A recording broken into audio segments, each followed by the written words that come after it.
வணக்கம். இன்றைய முக்கிய நிகழ்வுகள். உழவர்கரை தொகுதி முன்னாள் துணை சபாநாயகர் எம்.என்.ஆர். பாலன் ஸ்ரீ எல்லை மாரியம்மன் கோவிலுக்கு 30,000 ரூபாயும் மற்றும் இன்னிசை கச்சேரிக்கு 50,000 ரூபாயும் நன்கொடையாக வழங்கினார். உழவர்கரை தொகுதிக்கு உட்பட்டு உழவர்கரையில் ஸ்ரீ எல்லையம்மன் கோவில் திருவிழாவை முன்னிட்டு உழவர்கரை தொகுதி முன்னாள் துணை சபாநாயகர் எம்.என்.ஆர். பாலன் அவர்கள் கலந்து கொண்டு ஸ்ரீ எல்லை மாரியம்மன் கோவிலுக்கு 30,000 ரூபாயும் மற்றும் இன்னிசை கச்சேரிக்கு 50,000 ரூபாயும் நன்கொடையாக வழங்கினார். அவருடன் உழவர்கரை தொகுதியை சார்ந்த காங்கிரஸ் நிர்வாகிகள், உழவர்கரை தொகுதி மேற்கு வட்டார காங்கிரஸ் தலைவர் கோபி மற்றும் காங்கிரஸ் நிர்வாகிகள் பாரி, கார்த்திக், பழனி, புகழ், இளமாறன், ரவி, சூசைராஜ், ஹரி, எபி, பன்னீர் அனைவரும் கலந்து கொண்டனர்.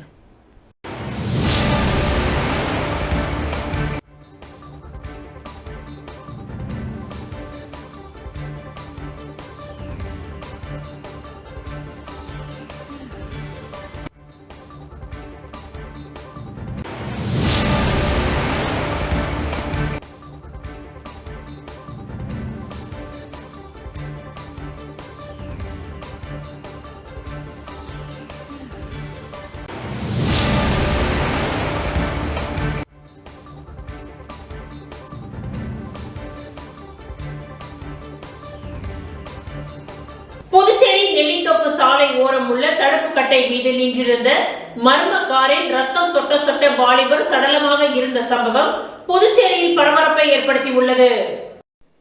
புதுச்சேரி நெல்லித்தோப்பு விழுப்புரம் சாலை ஓரம் உள்ள தடுப்பு கட்டையில் புதுச்சேரி பதிவெண் கொண்ட சிவப்பு நிறத்திலான கார் ஒன்று நின்று கொண்டிருந்தது. ரத்தம் சொட்ட சொட்ட நின்றிருந்த காரை பார்த்து அதிர்ச்சி அடைந்த சாலையில் சென்றவர்கள் அது குறித்து போலீசாருக்கு தகவல் தெரிவித்தனர்.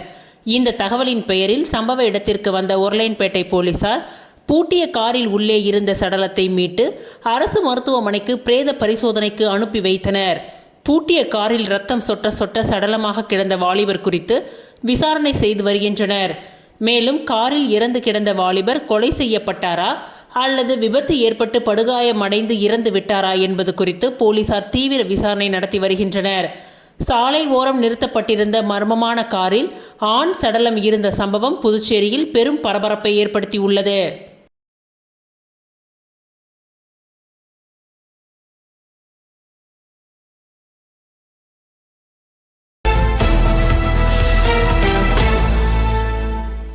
புதுச்சேரியில் என்ஆர் கோப்பைக்கான அகில இந்திய அளவிலான டென்னிஸ் போட்டி 12ஆம் தேதி துவங்கி Puducherry NR tennis court, circle the Pondicherry, white town, Indira Gandhi stadium உள்ளிட்ட 8 இடங்களில் நடைபெற்றது.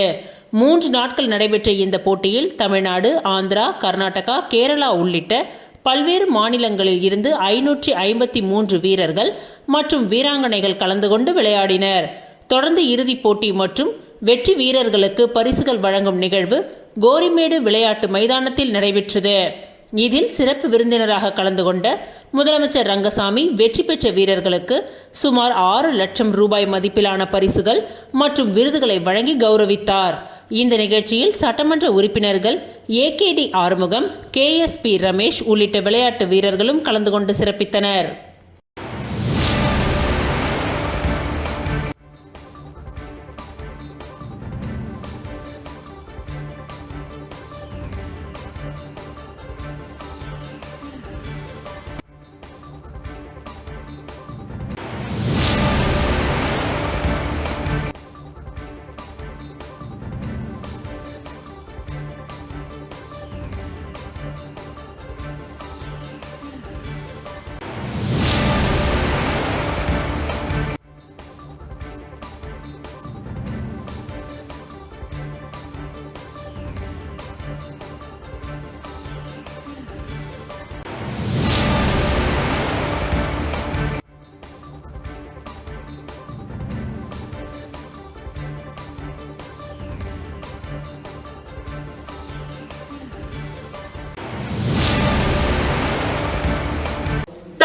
லைஃப் ஃபவுண்டேஷன் சார்பாக அன்னதானம் வழங்கப்பட்டது.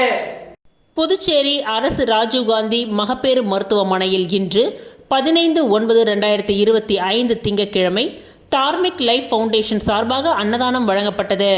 தார்மிக் லைஃப் ஃபவுண்டேஷனின் அறங்காவலர் ராஜகோபால் அவர்களின் வழிகாட்டுதலின்படி இந்த அன்னதானம் நடைபெற்றது. அன்னதான நிகழ்வை வழக்கறிஞரும் தார்மிக் லைஃப் ஃபவுண்டேஷன் நிறுவனருமான பாலாஜி அவர்கள் ஒருங்கிணைத்தார். கர்ப்பிணி பெண்கள், அவர்களின் உதவியாளர்கள், ஏழை எளியோர்கள் மற்றும் பொதுமக்கள் திரளாக இந்த அன்னதானத்தில் கலந்து கொண்டார்கள். 200 உணவு பொட்டலங்கள் வழங்கப்பட்டன. அன்னதானத்திற்கான நன்கொடையை கேரள மாநிலம் காசரகோடுவை சேர்ந்த ராதாகிருஷ்ணன் மற்றும் சென்னையை சேர்ந்த சுந்தரி ராஜ்குமார் ஆகியோர் வழங்கியுள்ளார்கள். இந்த நிகழ்வில் மாலா மற்றும் சீனிவாசன் ஆகியோர் தன்னார்வலர்களாக பங்கு கொண்டார்கள்.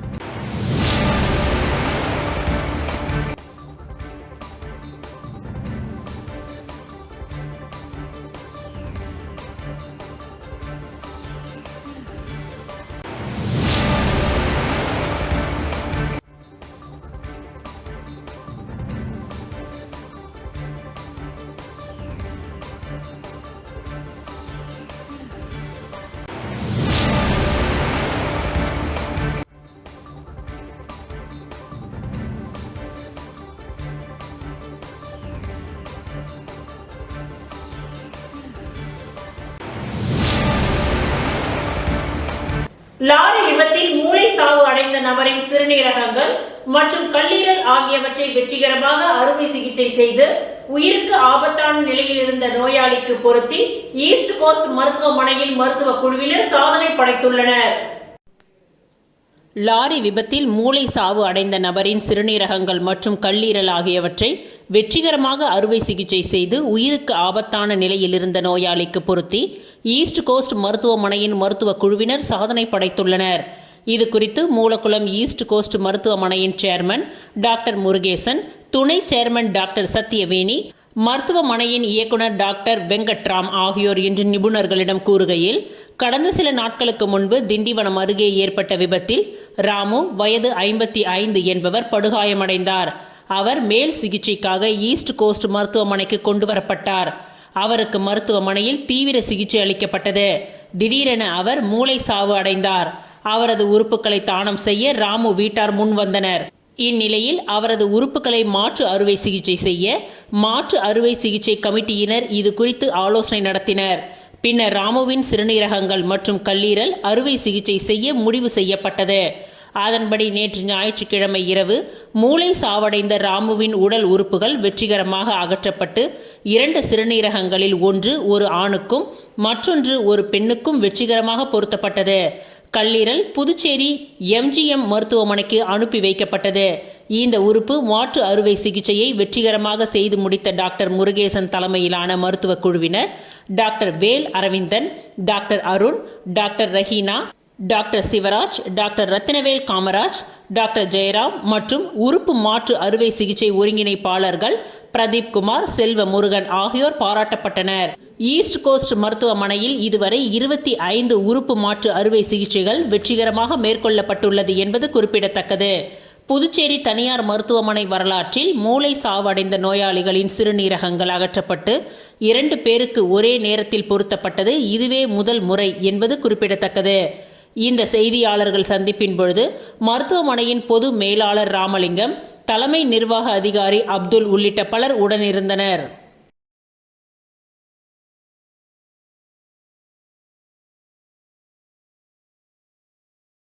ஆச்சாரியா தவளக்குப்பம் பள்ளியில் உள்ள மாணவர்கள் மற்றும் ஆசிரியர்கள் ஆச்சாரியா கல்வி நிறுவனர் டாக்டர் அரவிந்தன் அவர்களின் வழிகாட்டுதலின்படியும் பள்ளி முதல்வர் கார்த்திகா சீனிவாசன் அவர்களின் ஊக்குவிப்பின்படியும் நேற்று உயர்திரு துணை முதல்வரும் கல்வி அமைச்சருமான நமச்சிவாயம் அவர்களை சந்திக்கும் வாய்ப்பு பெற்றனர். ஆச்சாரியா தவளக்குப்பம் பள்ளியில் உள்ள மாணவர்கள் மற்றும் ஆசிரியர்கள் ஆச்சாரியா கல்வி நிறுவனர் டாக்டர் அரவிந்தன் அவர்களின் வழிகாட்டுதலின்படி பள்ளி முதல்வர் கார்த்திகா சீனிவாசன் அவர்களின் ஊக்குவிப்பின்படியும் நேற்று உயர்திரு துணை முதல்வரும் கல்வி அமைச்சருமான நமச்சிவாயம் அவர்களை சந்திக்கும் வாய்ப்பு பெற்றனர். அவர்களுடனான நேர்காணலில் மாணவர்கள் கல்வி தொடர்பான சில கேள்விகளை எழுப்பினர். அதற்கு கல்வி அமைச்சர் மிகுந்த ஆர்வத்துடன் அற்புதமான தகவல்களையும் அறிவுரைகளையும் பகிர்ந்து கொண்டார். மாணவர்களின் கேள்விகளும் கல்வி அமைச்சரின் பதில்களும் 25ஆம் ஆண்டில் மாணவர்கள் எதிர்கொள்ளும் சிக்கல்கள் என்னென்ன, அமைச்சர் அவர்கள் 13 முதல் 15 வரை உள்ள மாணவர்கள் போதைப் பொருளில் சிக்கிக்கொண்டு கல்வியில் கவனம் செலுத்தாமல் நேரத்தை வீணாக்குவதை சுட்டிக்காட்டினார். இதனை தவிர்க்க தியானம், யோகா மற்றும் விளையாட்டில் ஈடுபட வேண்டும் என்றும் அறிவுரை வழங்கினார். மேலும் சமூக வலைதளங்களுக்கு அடிமையாகி தவறான நண்பர்களுடன் பழகுவதை தவிர்த்தாலே கல்வியில் சிறந்து விளங்கலாம் என்றும் கூறினார். மதிப்பெண்கள் மட்டுமே வாழ்க்கையை நிர்ணயிக்குமா? மதிப்பெண்கள் மட்டும் வாழ்க்கையை நிர்ணயிக்காது. ஒவ்வொருவருக்கும் கடவுள் வழங்கிய தனி திறமைகள் உள்ளன. அந்த திறமையை சரியாக வெளிப்படுத்தினால் வாழ்க்கையில் முன்னேற முடியும் என்று குறிப்பிட்டார். அலைபேசி பயன்பாட்டை எவ்வாறு குறைக்கலாம்? அலைபேசி பயன்பாட்டை முழுமையாக தவிர்க்க முடியாது. ஆனால் விளையாட்டுத் துறையில் ஈடுபட்டு மாவட்ட, மாநில, தேசிய அளவிலான போட்டிகளில் பங்கேற்பதன் மூலம் நேரத்தை பயனுள்ளதாக கழிக்கலாம். இவ்வாறு பயிற்சி பெறும் மாணவர்கள் எதிர்காலத்தில் சிறப்பான நிலையை அடைவார்கள் என்றார். எதிர்காலத்தில் கல்வி அமைச்சரைப் போலவே நாம் உருவாக என்னென்ன செய்ய வேண்டும்? கடுமையான உழைப்பு மட்டும் போதாது, அதை எவ்வாறு வெளிப்படுத்தி பிறரால் புரிந்து கொள்ள செய்வது என்பது மிக முக்கியமான யுத்தியாகும் என்று அவர் வலியுறுத்தினார். கல்வி அமைச்சரின் இவ்வாறான அறிவுரைகள் ஆச்சாரியார் தவளக்குப்பம் பள்ளி மாணவர்களுக்கு மிகுந்த ஊக்கத்தையும் உந்துதலையும் அளித்தன. ஏற்கனவே எங்கள் பள்ளி மாணவர்கள் சிலம்பம், மலக்கம்பம் போன்ற பல்வேறு துறைகளில் சிறந்து விளங்கிக் கொண்டிருக்கின்றனர். எதிர்காலத்திலும் பல்வேறு போட்டிகளில் வெற்றி பெற்று பள்ளியின் பெயரை உயர்த்துவார்கள் என்று நம்புகின்றோம். மேலும் தங்களின் பிள்ளைகள் பல்வேறு விதமான செயல்பாடுகளில் ஈடுபடுவதைக் கண்டு பெற்றோர்கள் நன்றி கலந்த பாராட்டுகளை தெரிவித்துக் கொண்டனர். பெற்றோர்களின் இந்த பாராட்டு எங்கள் பள்ளியின் வளர்ச்சிக்கு வலு சேர்க்கின்றது. இது ஆசிரியர்களுக்கு மிகுந்த மகிழ்ச்சியை அளிக்கின்றது.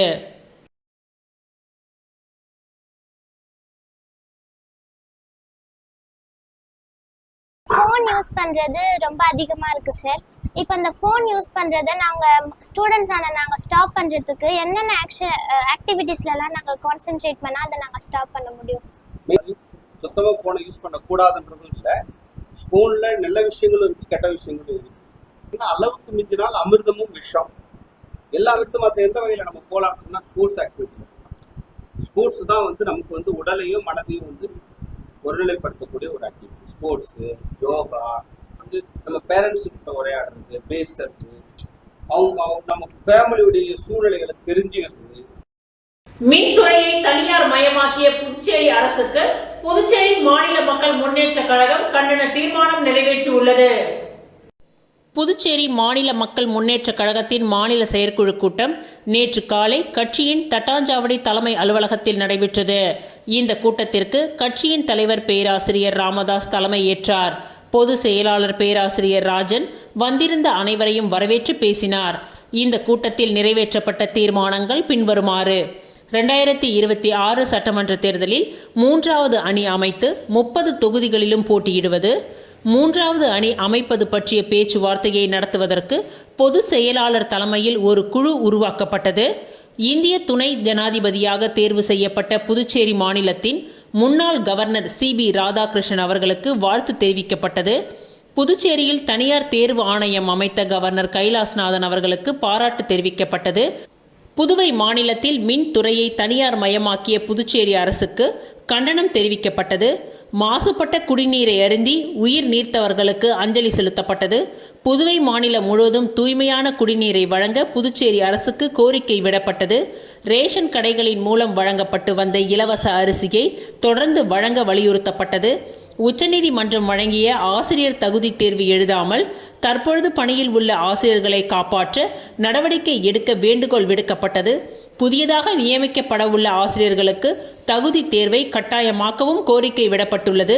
மதுபான கடைகளில் 18 வயசுக்கு குறைவான சிறுவர்களுக்கு மது விற்க தடை விதிக்க கோரிக்கை விடப்பட்டது. புதியதாக அமைக்கப்பட்டுள்ள தேர்வு ஆணையத்தின் விதிகளுக்கு உட்பட்டு காலி பணியிடங்கள் அனைத்தையும் உடனே நிரப்ப ஏற்பாடு செய்ய கோரிக்கை விடப்பட்டது. விடுபட்ட முதியோர் அனைவருக்கும் உடனடியாக முதியோர் ஓய்வூதியம் வழங்க கோரிக்கை விடப்பட்டது. 2026 சட்டமன்ற தேர்தலில் கட்சியின் சார்பில் போட்டியிட விரும்பும் வேட்பாளர்களிடமிருந்து விருப்ப மனு வாங்குவது என தீர்மானிக்கப்பட்டது. அவ்வாறு விருப்ப மனு அளிக்கும் வேட்பாளர்களுக்கும் கட்சியின் மூர்த்த நிர்வாகிகளுக்கும் அரசியல் மற்றும் அரசியல் சாதன பயிற்சி வழங்குவது எனவும் தீர்மானிக்கப்பட்டது. கட்சியின் தலைவர் பேராசிரியர் ராமதாஸ் அவர்களின் பிறந்த நாள் அக்டோபர் 11ஆம் தேதி சிறப்பாக கொண்டாடுவது எனவும் தீர்மானிக்கப்பட்டது.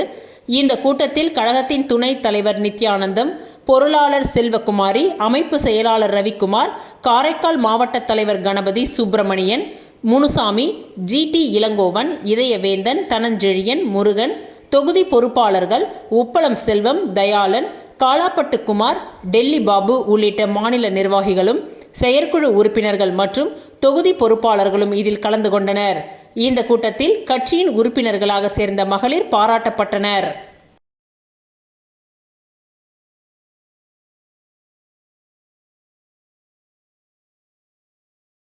வில்லியனூர் அண்ணா சிலைக்கு எதிர்க்கட்சி தலைவர் ரா. சிவா தலைமையில் திமுகவினர் மாலை அணிவித்து மரியாதை செலுத்தினர். பேரறிஞர் அண்ணா அவர்களின் 117வது பிறந்த நாளை முன்னிட்டு வில்லியனூர் தொகுதி திமுக சார்பில் பொதுமக்களுக்கு இனிப்புகள் வழங்கி கொண்டாடப்பட்டது. தொகுதியின் செயலாளர் மணிகண்டன் தலைமையில் நடைபெற்ற நிகழ்ச்சியில் திமுக மாநில அமைப்பாளரும் சட்டமன்ற எதிர்க்கட்சி தலைவருமான ரா. சிவா கலந்து கொண்டு மாட வீதியில் உள்ள பேரறிஞர் அண்ணா அவர்களின் திருவுருவ சிலைக்கு மாலை அணிவித்தும் அவரது திருவுருவ படத்திற்கு மலர் தூவியும் மரியாதை செலுத்தப்பட்டது. முன்னதாக திமுகவின் 2 வர்ண கொடியை ஏற்றி வைத்தார். தொடர்ந்து பொதுமக்கள், மாணவர்கள், வியாபாரிகளுக்கு இனிப்புகளை வழங்கி கொண்டாடப்பட்டது. இந்த நிகழ்ச்சியில் பொதுக்குழு உறுப்பினர்கள் ராமசாமி, செல்வநாதன், அவைத் தலைவர் ஜலால் ஹனீப், வர்த்தக அணி அமைப்பாளர் ரமணன், விவசாய அணி அமைப்பாளர் குலசேகரன், சிறுபான்மை அணியினர் நல உரிமை பிரிவு முகமது ஹாலிக், கழக மூர்த்த முன்னோடிகள் மண்ணாங்கட்டி, மூர்த்தி, அக்பர், முத்துப்பாண்டி, பாஸ்கரன், சண்முகம், மணவாளன், காசிநாதன், தொகுதி துணை செயலாளர் ஹரிகிருஷ்ணன், அணி தலைவர்கள் நாவப்பன், பழனிசாமி, அணியின் துணை அமைப்பாளர்கள் காளி, கதிரவன், கோபி, சரவணன், கிளை செயலாளர்கள் மில்ட்ரி முருகன், சுப்பிரமணி, சரவணன், முருகேசன், திலகர், ஏழுமலை, சிராஜுதீன், ஸ்ரீகாந்த் மற்றும் KVR ஏழுமலை, ராஜ் மோகன், கோபி, சூர்யா, ராஜ் முகமது, சுல்தான், அனீஸ் உள்ளிட்ட பலரும் இதில் கலந்து கொண்டனர்.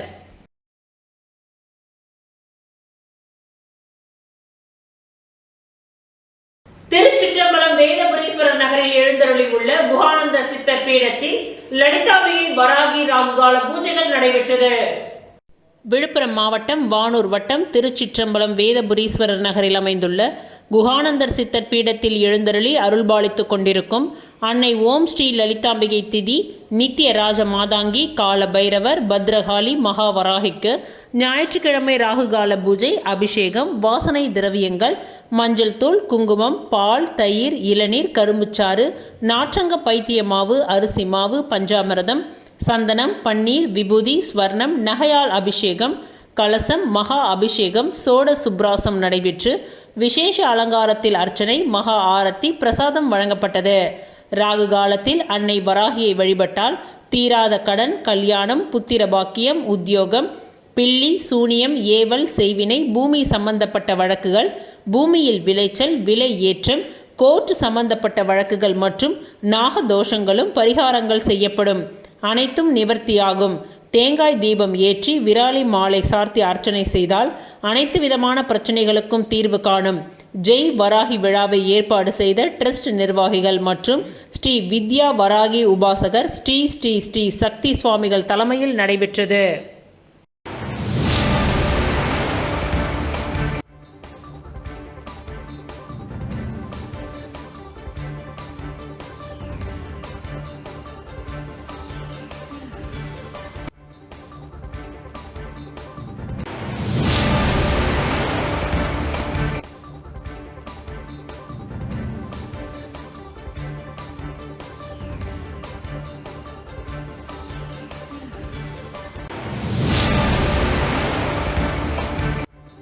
தமிழக முன்னாள் முதல்வர் பேரறிஞர் அண்ணாவின் 117ஆம் ஆண்டு பிறந்தநாள் விழா அரியாங்குப்பம் பகுதியில் அதிமுக சார்பில் அஞ்சலி செலுத்தப்பட்டு இனிப்புகள் வழங்கி கொண்டாடப்பட்டது. தமிழக முன்னாள் முதலமைச்சர் பேரறிஞர் அண்ணா அவர்களின் 117ஆம் ஆண்டு பிறந்தநாள் விழா அரியாங்குப்பம் சட்டமன்ற தொகுதி அதிமுக சார்பில் பிரம்மன் சதுக்கம் அருகே அலங்கரித்து வைக்கப்பட்டிருந்த பேரறிஞர் அண்ணா அவர்களின் திருவுருவ படத்திற்கு மாலை அணிவித்து மலர் தூவி அஞ்சலி செலுத்தப்பட்டு இனிப்புகள் வழங்கி கொண்டாடப்பட்டது.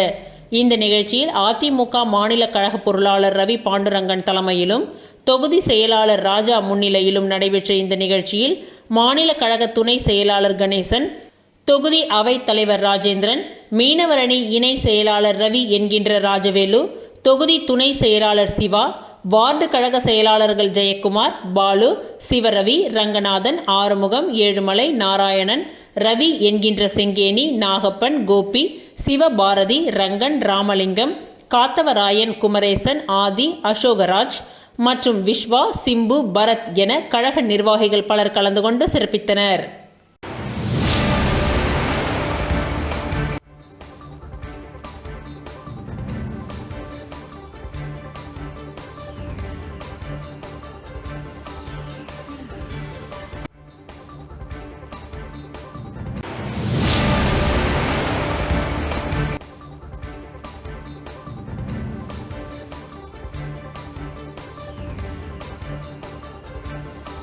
குமாரபாளையம் பகுதியில் அமைச்சர் நமச்சிவாயத்தின் பிறந்தநாள் விழாவினை முன்னிட்டு நலத்திட்ட உதவிகள் வழங்கும் நிகழ்ச்சி நடைபெற்றது.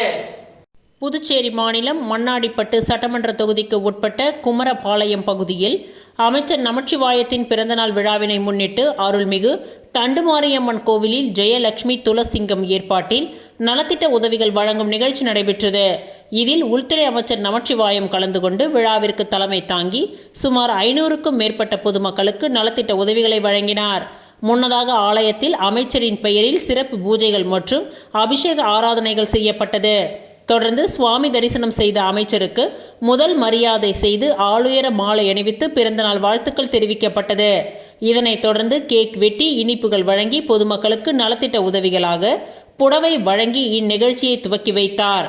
இந்த நிகழ்ச்சியில் சிறப்பு அழைப்பாளராக தொழிலதிபர் தமிழ்மணி, தொகுதி தலைவர் அனுஷ்வை, கிளை செயலாளர் கூட்டுறவு பால் சங்க தலைவர் ஹரிராமன், கிளை பொருளாளர் தயாளன், தொகுதி செயலாளர் ஜெயமூர்த்தி, மாநில செயற்குழு உறுப்பினர் கிருஷ்ணராஜ், தொகுதி செயற்குழு உறுப்பினர்கள் புருஷோத்தமன், வேலு மற்றும் நிர்வாகிகள் காசிநாதன், கோவிந்தன், சிவமூர்த்தி, நாகராஜ், செல்வராசு உட்பட பலர் கலந்து கொண்டு விழாவினை சிறப்பித்தனர்.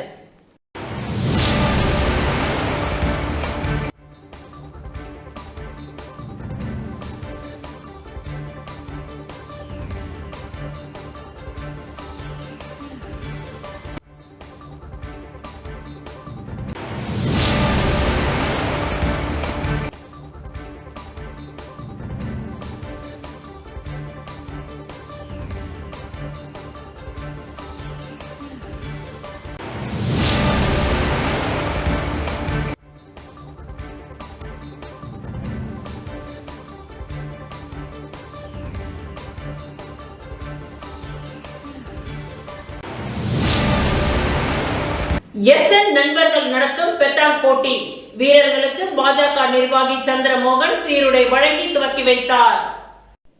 அரியாங்குப்பம் சுப்பையா நகர் பகுதியில் SN நண்பர்கள் சார்பில் மாநில அளவிலான பெத்தாங் போட்டி நடைபெற்றது. இந்நிகழ்ச்சியில் பாஜக நிர்வாகி சந்திரமோகன் தலைமையில் சீருடைகள் வழங்கி துவக்கி வைக்கப்பட்டது.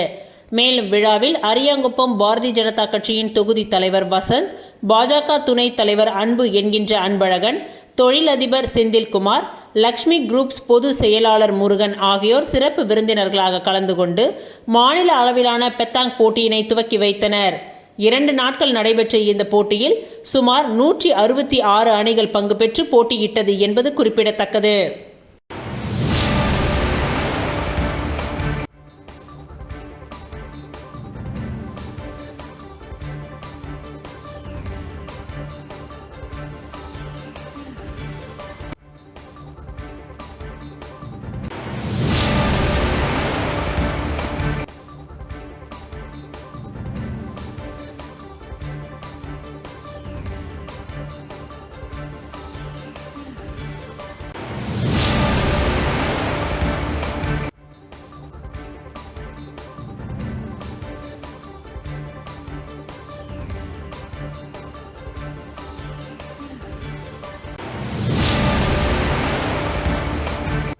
தமிழக முன்னாள் முதல்வர் பேரறிஞர் அண்ணாவின் 117ஆம் ஆண்டு பிறந்தநாள் விழா அரியாங்குப்பம் பகுதியில் கொண்டாடப்பட்டது. தமிழக முன்னாள் முதலமைச்சர் பேரறிஞர் அண்ணாவின் 117வது பிறந்த நாளை முன்னிட்டு அரியாங்குப்பம் வீராம்பட்டினம் சாலை சந்திப்பு மற்றும் தேங்காய்த்திட்டு பகுதியிலும் அலங்கரித்து வைக்கப்பட்டிருந்த அண்ணாவின் திருவுருவ படத்திற்கு அரியாங்குப்பம் தொகுதி கழகத்தின் சார்பாக மாலை அணிவித்து மலர் தூவி அஞ்சலி செலுத்தப்பட்டு பொதுமக்களுக்கு இனிப்புகள் வழங்கி கொண்டாடப்பட்டது. இந்த நிகழ்ச்சியில் தலைமை பொதுக்குழு உறுப்பினர் சக்திவேல், கோபாலகிருஷ்ணன், தொகுதி செயலாளர் சீதாராமன், தொகுதி துணை செயலாளர் சீதாராமன், ராஜேந்திரன், மாநில அணிகளின் துணை அமைப்பாளர்கள் கலிவரதன், தியாகராஜன், செல்வம், மாநில பிரதிநிதி தினகர ராசு, தொகுதி இளைஞரணி அமைப்பாளர், அரசு துணை அமைப்பாளர்கள் ரமணா, கந்தன், கழக முன்னோடிகள் லோகநாதன், பெருமாள், உதயசங்கர், கிளை கழக செயலாளர்கள் அஜித் பாஷா, சோமு, சக்திவேல், கந்தன், சரவணன், ஞானவேல், திருக்குமரன் மற்றும் ஜீவானந்தம், முருகன், ராஜேந்திரன், கிருஷ்ணமூர்த்தி, ரங்கநாதன், கஜேந்திரன், மாணிக்கம், கண்ணப்பன் உள்ளிட்ட பலர் இந்நிகழ்ச்சியில் கலந்து கொண்டு அஞ்சலி செலுத்தி இனிப்புகளை வழங்கி கொண்டாடினார்கள்.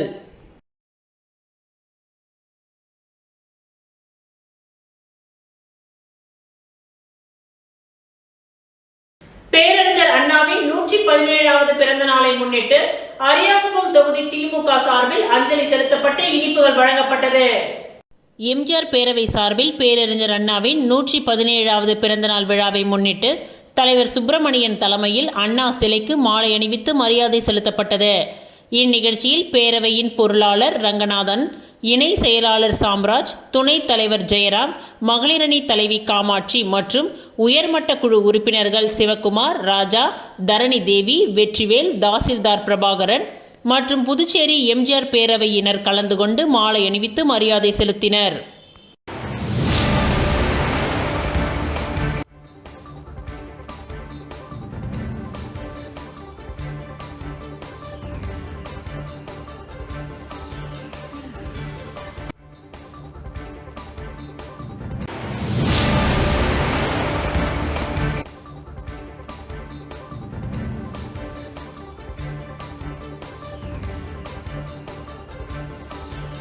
இத்துடன் இன்றைய நிகழ்வுகள் நிறைவடைந்தன. நன்றி, வணக்கம்.